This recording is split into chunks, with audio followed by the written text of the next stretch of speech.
நம்முடைய சனாதன தர்மத்திலே சித்தர்கள் மிகப்பெரிய ஒரு இடத்தை பெறுகின்றார்கள்.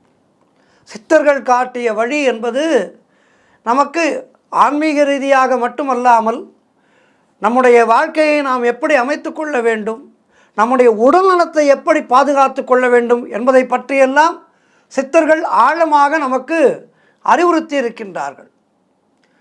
ஆகவே இந்த சித்தர்கள் காட்டிய வழியிலே நாம் செல்லும்போது நமது பிரச்சனைகளுக்கும் துன்பத்திற்கும் உடலிலே வருகின்ற நோய்களுக்கும் முக்கிய காரணம் நமது மனதிலே இருக்கின்ற பயமும் நம்பிக்கையின்மையும் நிறைவேறாத ஆசைகளும் அறியாமைகளுமே என அவர்கள் சொல்கின்றார்கள். நமது மனதை பற்றியும் உடலை பற்றியும் நாம் நன்கு அறிந்து கொண்டு விட்டால் வாழ்க்கையிலே ஏற்படுகின்ற எப்படிப்பட்ட பிரச்சனைகளையும் அதற்கான தீர்வை நாம் நன்றாக புரிந்து கொள்ளலாம் என நமக்கு சித்தர்கள் உபதேசிக்கின்றார்கள்.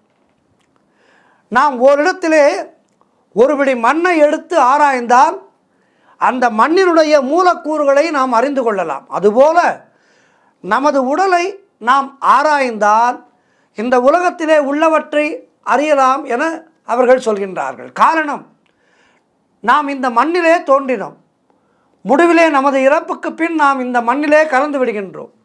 இதைத்தான் சித்தர்கள் அண்டத்திலே உள்ளது பிண்டத்திலே உண்டு என சொன்னார்கள். அண்டம் என்றால் உலகம், பிண்டம் என்றால் உடல். அதாவது அண்டத்திலே இருக்கின்ற அனைத்தும் நம்முடைய பிண்டத்திலேயும் இருக்கின்றது.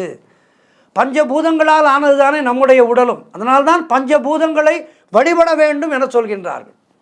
ஒரு ஆலமரத்தின் விதையை பார்த்தால் மிகச் சிறியதாக இருக்கும், ஆனால் அதனுள் ஒரு ஆலமரமே ஒளிந்திருக்கின்றது. பின்னாளிலே அது வளர்கின்றது. நுண்ணிய ஆலின் விதை வளர்ந்து மிகப்பெரிய ஆலமரமாக ஆகின்றது. அதுபோல மிகப்பெரிய இறை சக்தி நம்முடைய உள்ளே நிறைந்திருக்கின்றது. அதை நாம் உணர்ந்து விட்டால் இறைவனுடைய அம்சமானது நமக்குள்ளே வந்து இறைவன் நாம் தான், தத்துவமசி, உனக்குள்ளே இறைவன் இருக்கின்றான் என்கின்ற விஷயங்கள் நமக்கு புரிந்துவிடும்.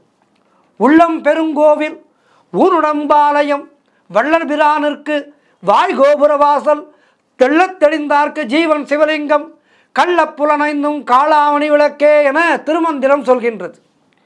இதனுடைய கருத்து, நமது உடல் இறைவன் வாழுகின்ற இடம். அதனால்தான் உடலை சுத்தமாக வைத்து கொள்ள வேண்டும்.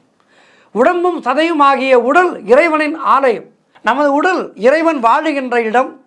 உடம்பும் சதையும் ஆகிய நமது உடல் இறைவனுடைய ஆலயம். நம்முடைய வாய் கோபுர வாசல்.